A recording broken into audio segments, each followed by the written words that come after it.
जय हिंद साथियों, मैं आदेश आपका आपके अपने राही आदि क्लासेस परिवार में स्वागत करता हूं।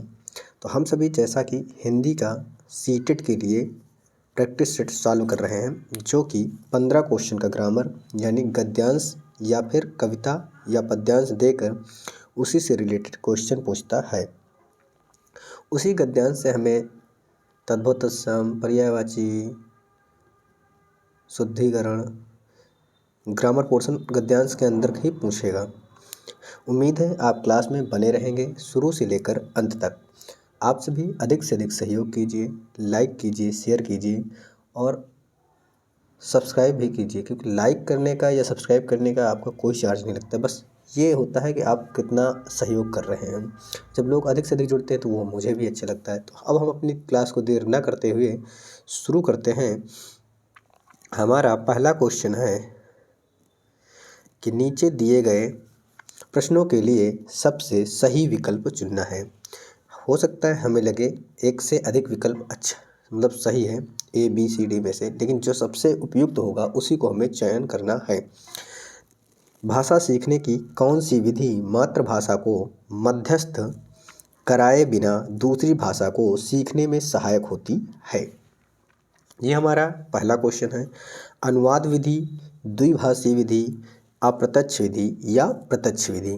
तो भाषा सीखने की प्रत्यक्ष विधि मातृभाषा को मध्यस्थ बनाए बिना दूसरी भाषा में सहायक होती है। हमारा राइट आंसर क्या हो जाएगा?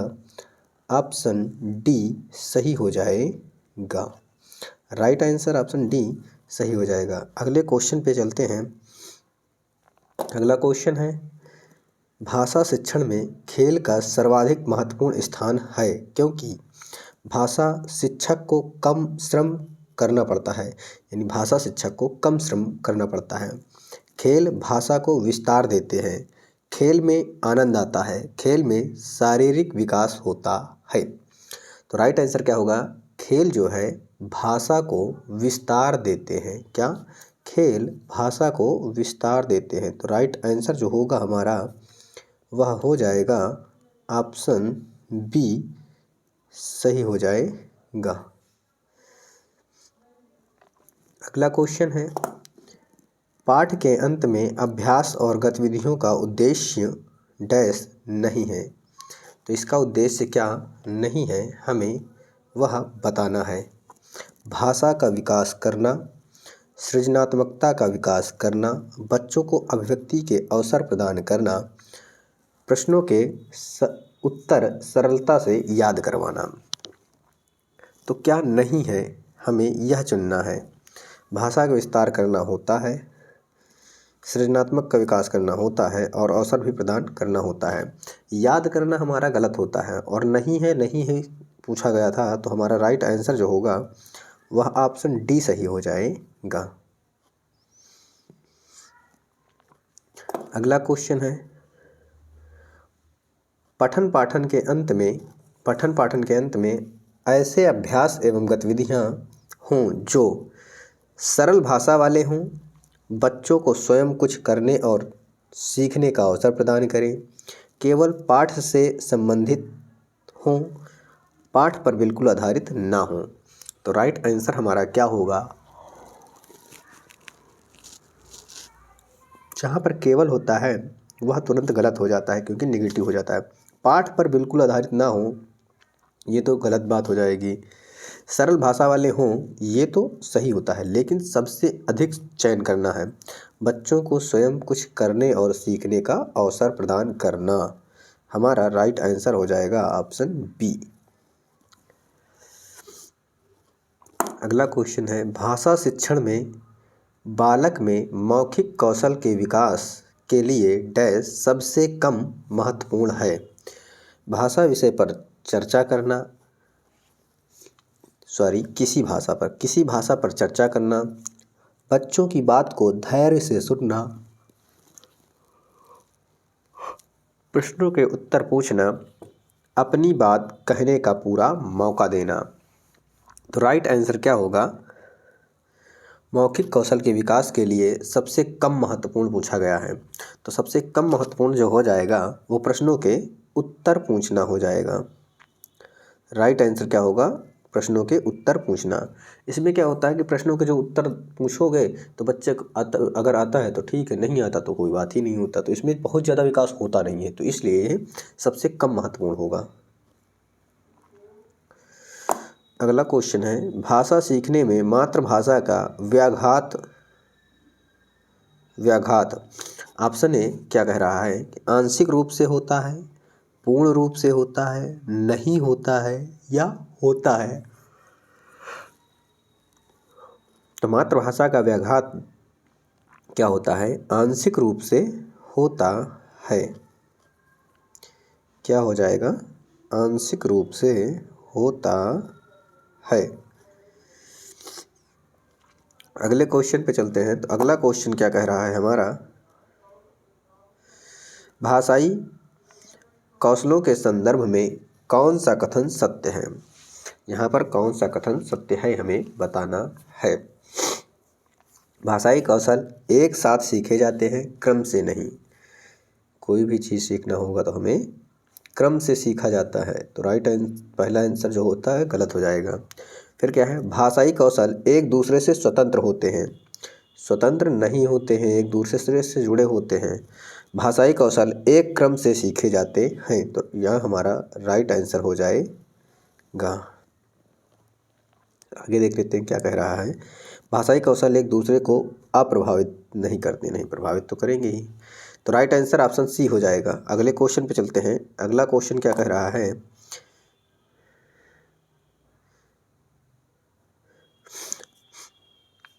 भाषा सीखने में होने वाली त्रुटियों के संदर्भ में कौन सा कथन सत्य नहीं है।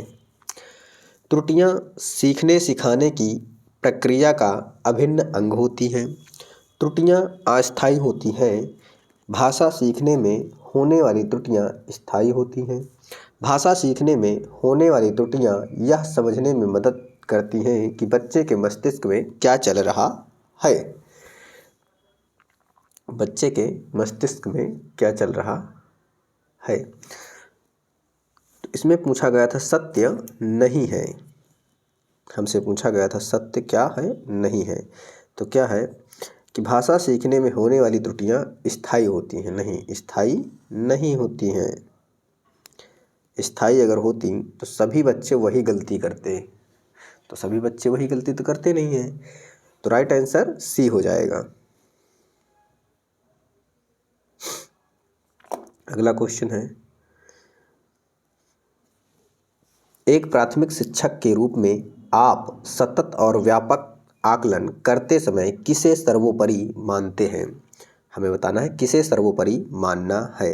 कठिन शब्दों का श्रुत लेखन, लिखित प्रश्न पत्र, पाठ से देख कर सुलेख लिखना, बच्चों द्वारा विभिन्न संदर्भों में भाषा प्रयोग की क्षमता। तो यहाँ पर देखिए, आप चारों ऑप्शन जब पढ़ेंगे तब सबसे उपयुक्त यानी सबसे सही विकल्प का चयन कर पाएंगे। क्या होगा, बच्चों द्वारा विभिन्न संदर्भों में भाषा प्रयोग की क्षमता। राइट आंसर ऑप्शन डी सही हो जाएगा हमारा।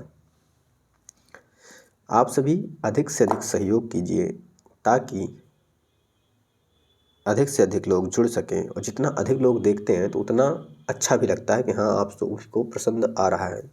ये जो अभी फ़ोटो खींच के क्रॉप करके लाता हूँ, जब थोड़ा सा आप सभी का अधिक से अधिक सहयोग मिल जाएगा, तब कुछ अर्निंग होगी अगर, तब उसके बाद इसे PDF के द्वारा पढ़ाया जाएगा। आगे क्वेश्चन है फिलहाल, प्राथमिक स्तर पर बच्चों की पठन क्षमता का आकलन करने में किस प्रकार की सामग्री सर्वाधिक महत्वपूर्ण है। प्राथमिक स्तर के बच्चे हैं, उनको पढ़ाना है, पठन क्षमता के लिए आकलन करने में किस प्रकार की सामग्री सबसे अधिक महत्वपूर्ण होती है, यह हमें देखना है। ऑप्शन ए है आतंकवाद पर आधारित निबंध, बाल साहित्य की कोई संवादात्मक कहानी, पाठ्यपुस्तक या औपचारिक पत्र। तो क्या हो जाएगा राइट आंसर, बाल साहित्य की कोई संवादात्मक कहानी पे। तो ये हमारा क्या हो जाएगा, सबसे महत्वपूर्ण हो जाएगा, सबसे सर्वाधिक महत्वपूर्ण हो जाएगा। तो राइट आंसर हमारा क्या होगा, ऑप्शन बी हमारा सही हो जाता है।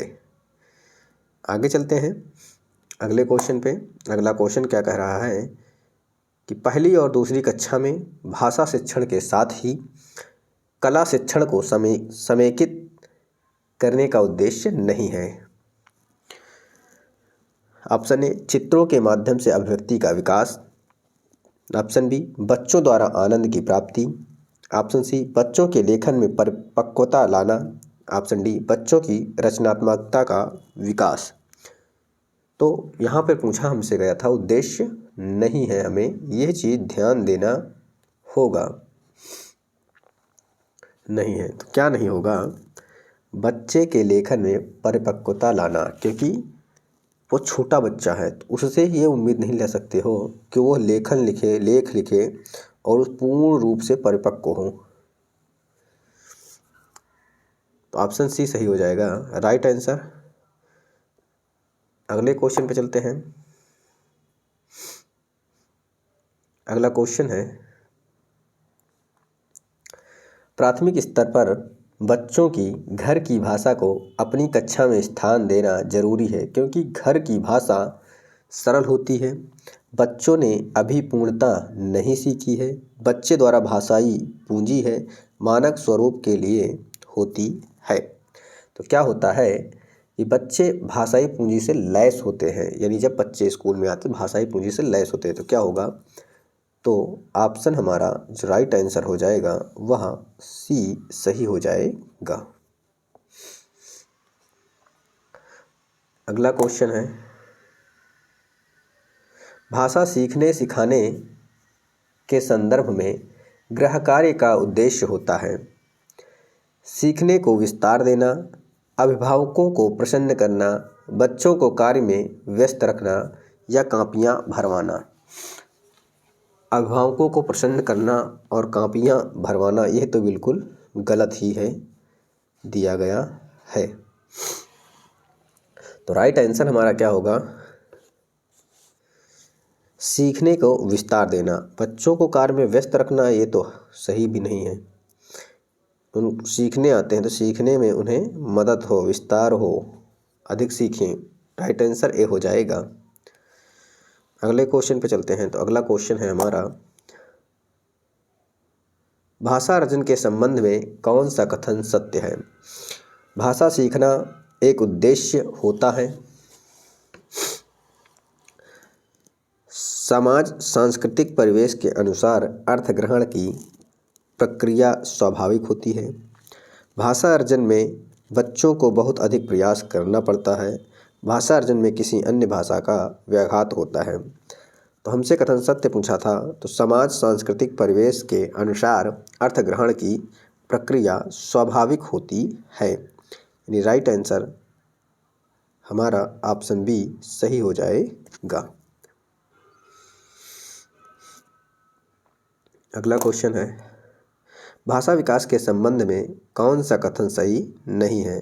भाषा विकास के संबंध में कौन सा कथन सही नहीं है, हमें बताना है। भाषा विकास व्यक्ति निरपेक्ष है। बड़ों का संपर्क भाषा विकास की गति को तीव्र कर देता है, बिल्कुल ये तो सही है। भाषा विकास व्यक्ति सापेक्ष है, ये भी सही है। प्रारंभिक भाषाई परिवेश की समृद्धता भाषाई विकास में सहायक होती है, यह भी हमारा सही है। तो राइट आंसर इसका क्या होगा, यानी सही नहीं है पूछा गया था, तो ऑप्शन ए भाषा विकास व्यक्ति निरपेक्ष होती है, तो ये हमारा सही हो जाएगा। अगला क्वेश्चन है, अगला क्वेश्चन ना देके एक गद्यांश है और छोटा गद्यांश नहीं है, इसके आगे और भी है दिया गया है। तो गद्यांश को पढ़ने के बाद 106 से लेकर 114 तक का हमें आंसर देना है। तो इस गद्यांश को पढ़ेंगे। गद्यांश काफ़ी बड़ा है, इतने में इस पेज में इतना था और अगले पेज में और है। तो गद्यांश पढ़ना शुरू करते हैं हम सभी, आप लोग भी पढ़िएगा। सारा संसार नीले गगन के तले अनंत काल से रहता आया है। हम थोड़ी दूरी पर ही देखते हैं क्षितिज तक, जहाँ धरती और आकाश हमें मिलते दिखाई देते हैं। लेकिन जब वहाँ पहुँचते हैं तो यह नज़ारा आगे खिसकता चला जाता है और इस नज़ारे का कोई और छोर हमें नहीं दिखाई देता है। ठीक इसी तरह हमारा जीवन भी है। इस गद्यांश को पढ़ते जाइएगा और आप थोड़ा समझते भी चलना है।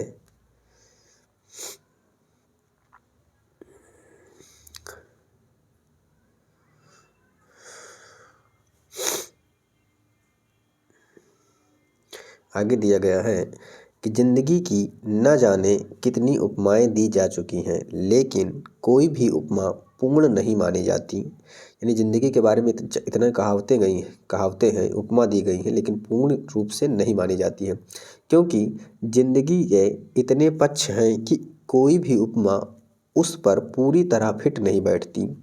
बर्नार्ड शॉ जीवन को एक खुली किताब मानते थे और यह भी मानते थे कि सभी जीवों को समान रूप से जीने का हक है। वह चाहते थे कि इंसान अपने स्वार्थ में अंधा होकर किसी दूसरे जीव को के जीने का हक न मारे। यदि इंसान ऐसा करता है तो वह बहुत बड़ा अन्याय है।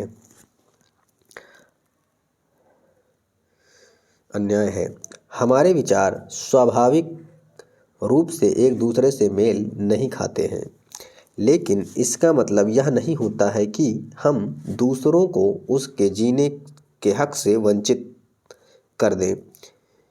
यह खुला आसमान, यह प्रकृति और यह पूरा भूमंडल हमें दरअसल यही बता रहा है कि हाथी से लेकर चींटी तक सभी को समान रूप से जीवन बिताने का हक है। जिस तरह से खुले आसमान के नीचे हर प्राणी बिना किसी डर के जीने सांस लेने का अधिकार है, उसी तरह से मानव मात्र का स्वभाव भी होना चाहिए कि वह अपने जीने के साथ दूसरों से उनके जीने का हक न छीने। यह आसमान हमें जिस तरह से भय से छुटकारा दिलाता है, उसी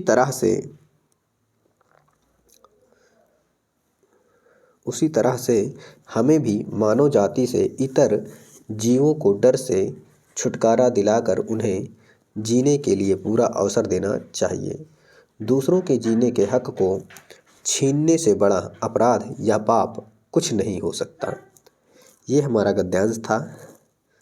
इस गद्यांश का अर्थ आप लोग समझ गए होंगे। मैं मानता हूँ कि मोबाइल से बनाने में स्क्रीन बहुत छोटी होती है। गद्यांश इतना बड़ा था कि कई बार ऊपर नीचे करना पड़ा। हो सकता है आपको समझ में आया हो या ना आया हो, लेकिन फिर भी आप धीरे धीरे करके पढ़ लीजिएगा। क्लास में बने रहिए। ज़रूर है, उम्मीद है मुझे कि आप अगर क्लास को पूरा टाइम देते हैं, समझते हैं, जैसे मैं पढ़ता चलता हूँ आप लोग उसी प्रकार से पढ़ते चलिए और समझ में आ जाएगा। तो क्वेश्चन क्या कह रहा है कि क्षितिज किसे कहते हैं?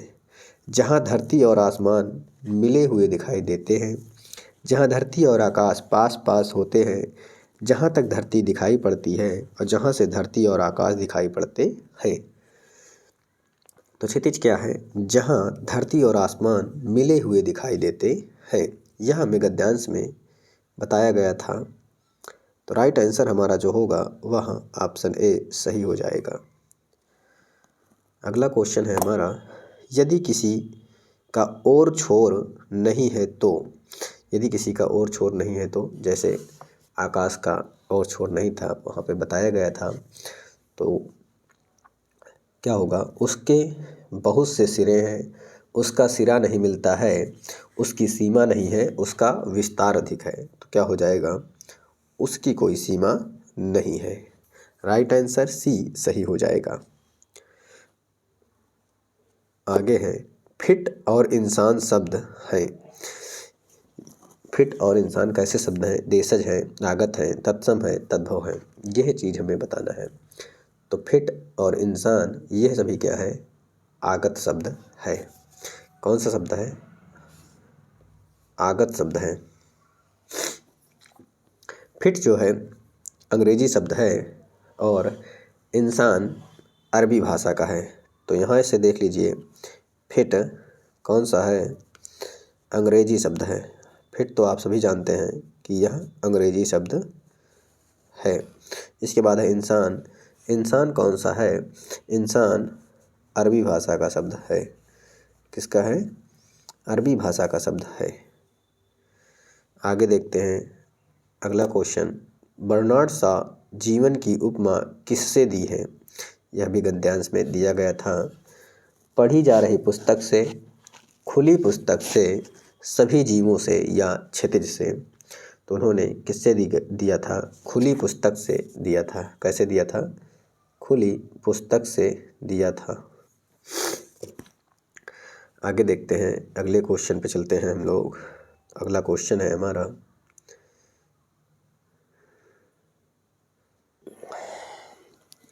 क्वेश्चन है, हम बहुत बड़ा अन्याय कर रहे होते हैं। हम बहुत बड़ा अन्याय कर रहे होते हैं यदि।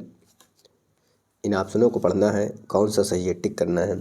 किसी से दुश्मनी रखते हैं, किसी को लूट लेते हैं, किसी को टिकने नहीं देते हैं, या किसी को जीने का अधिकार नहीं देते हैं। तो यहाँ पर इस गद्यांश में यही बताया गया था, किसी के जीने का हक हमें छीनना नहीं चाहिए। तो क्या हो जाएगा? राइट आंसर हमारा ऑप्शन डी सही हो जाएगा। आगे देखते हैं अगले क्वेश्चन पे। प्रकृति और खुला आसमान बता रहे हैं कि सबको, प्रकृति और खुला आसमान बता रहे हैं कि सबको निडर बने रहना चाहिए। मनमर्जी अपने मनमर्जी करने का हक है। सॉरी गलती हो गई। मनमर्जी करने का हक है या प्रकृति से प्रेम करना चाहिए, जीने का हक है। तो क्या बताया जा रहा था यहाँ पर? जीने का हक है, सभी को जीने का हक है। राइट आंसर ऑप्शन डी सही हो जाएगा। आगे है अगला क्वेश्चन। आसमान हमें दिलाता है, क्या दिलाता है? रक्षा करने का वचन, साथ साथ रहने का अनुशासन, भय से छुटकारे का आश्वासन, भयभीत न करने का आग्रह। तो आसमान हमें क्या दिलाता है? यह आप सभी जानते हैं, यानी इस गद्यांश के थ्रू ही हमें बताना है। तो क्या होगा? भय से छुटकारे का आश्वासन दिलाता है। तो राइट आंसर हमारा जो हो जाएगा वह ऑप्शन सी सही हो जाएगा। अगले क्वेश्चन पे चलते हैं। तो अगला क्वेश्चन कह रहा है कि किस शब्द में इक प्रत्यय का प्रयोग नहीं किया जा सकता है? किस शब्द में इक प्रत्यय का प्रयोग नहीं किया जा सकता है? तो हमने आप सभी को प्रत्यय पढ़ा रखा है कि प्रत्यय जो वे शब्दांश होते हैं जो किसी भी शब्द के अंत में जुड़ते हैं, यानी किसी भी शब्द के बाद में जुड़ते हैं, तो वह हमारे प्रत्यय कहलाता है। तो यहाँ पर हमें इक प्रत्यय ऐसा बताना है कि जहाँ पर ना हो सके। जैसे भय में भय, जीव, स्वभाव और प्रकृति। तो जैसे मान लीजिए जीव में हम इक जोड़ेंगे जब, तो हमारा जो शब्द बनेगा तो क्या बन जाएगा, यह आप सभी को देखना है। तो क्या बनेगा? जैविक शब्द बन जाएगा। जैविक शब्द बन जाएगा। स्वभाव में जब हम इक प्रत्यय लगाएंगे तो स्वाभाविक बन जाएगा। क्या बन जाएगा?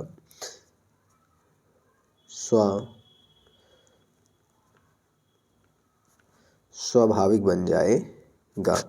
प्रकृति में जब लगाएंगे तो प्राकृतिक बन जाएगा। क्या बन जाएगा?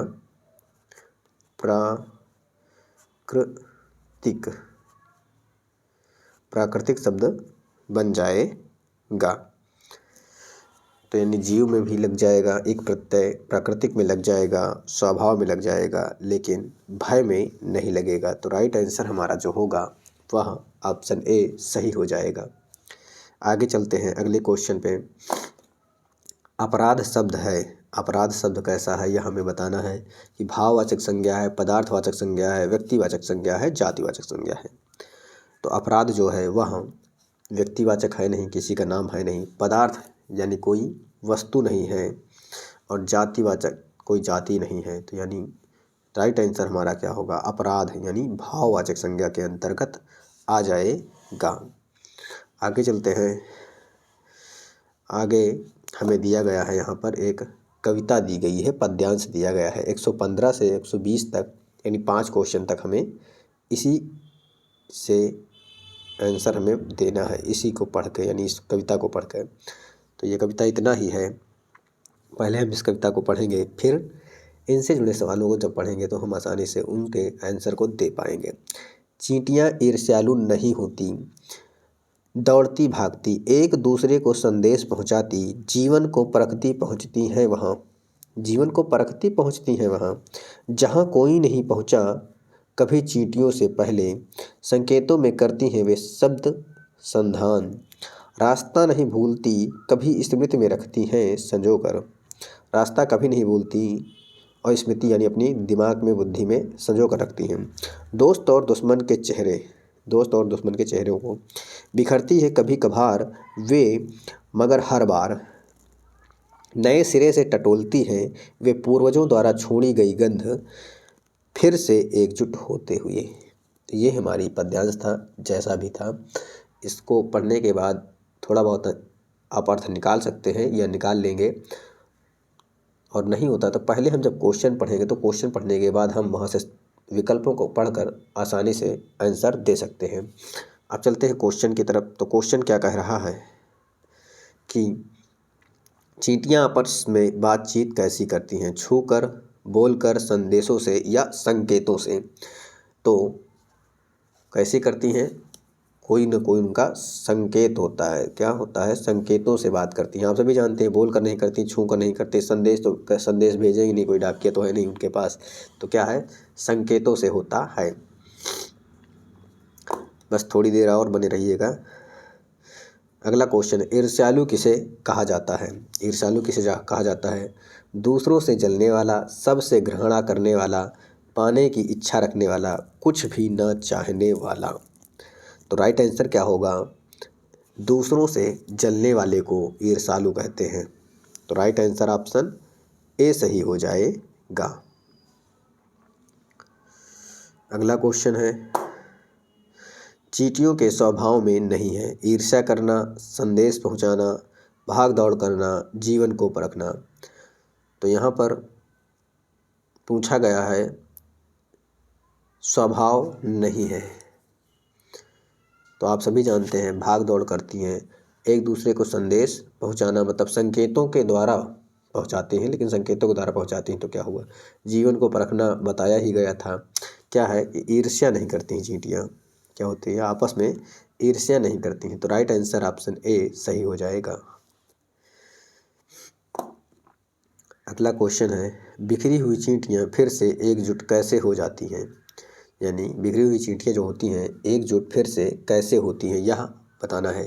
पूर्वजों की गंध से, रास्ता टटोलने से, मित्रों के सहयोग से, शत्रुओं की चुनौती से। तो आप सभी ने गद्यांश को पढ़ा, उसमें क्या था, पूर्वजों की गंध से। किससे? पूर्वजों की गंध से। लास्ट की लाइन में ही दिया गया था। अगला क्वेश्चन है, मित्र और शत्रु के चेहरों को चींटियाँ, मित्र और शत्रु के चेहरों को चींटियाँ क्या पहचानती नहीं है, बिखेर देती हैं, भूल जाती हैं, याद रखती हैं। तो यहाँ पर क्या था कि आप सभी ने पद्यांश को पढ़ा है, तो क्या करती हैं, याद रखती हैं। बताया गया था याद रखती हैं, वे कभी भूलती नहीं हैं। तो राइट आंसर ऑप्शन डी सही हो जाएगा। तो ये था आज का लास्ट क्वेश्चन, यानी हिंदी का 30 क्वेश्चन पर पूछा जाता है। वो तीसवां क्वेश्चन यही है कि काव्यांश में मगर का अर्थ है। मगर का अर्थ केवल, परंतु, मगरमच्छ, घड़ियाल। तो यहाँ मगर का अर्थ क्या था, परंतु था। क्या अर्थ था, परंतु था। तो आज की क्लास यहीं तक रहेगी। आपके 30 क्वेश्चन सॉल्व हो गए। उम्मीद है आपको पसंद आया होगा। हालांकि डिजिटल बोर्ड तो होता नहीं है, तो हो सकता है आप, और ना ही PDF के थ्रू होता है, लेकिन फिर भी मैं पूरी कोशिश करता हूँ कि आपको अच्छे से बता सकूँ, समझा सकूँ, जितना मुझसे हो पाता है। तो आज की क्लास को हम यहीं पे समाप्त करना चाहते हैं। आप सभी का बहुत बहुत धन्यवाद इस क्लास में जुड़ने के लिए, और जो पूर्ण रूप से साथ देते हैं, सब्सक्राइब करके जुड़ रहे हैं, उन सभी का भी बहुत बहुत धन्यवाद।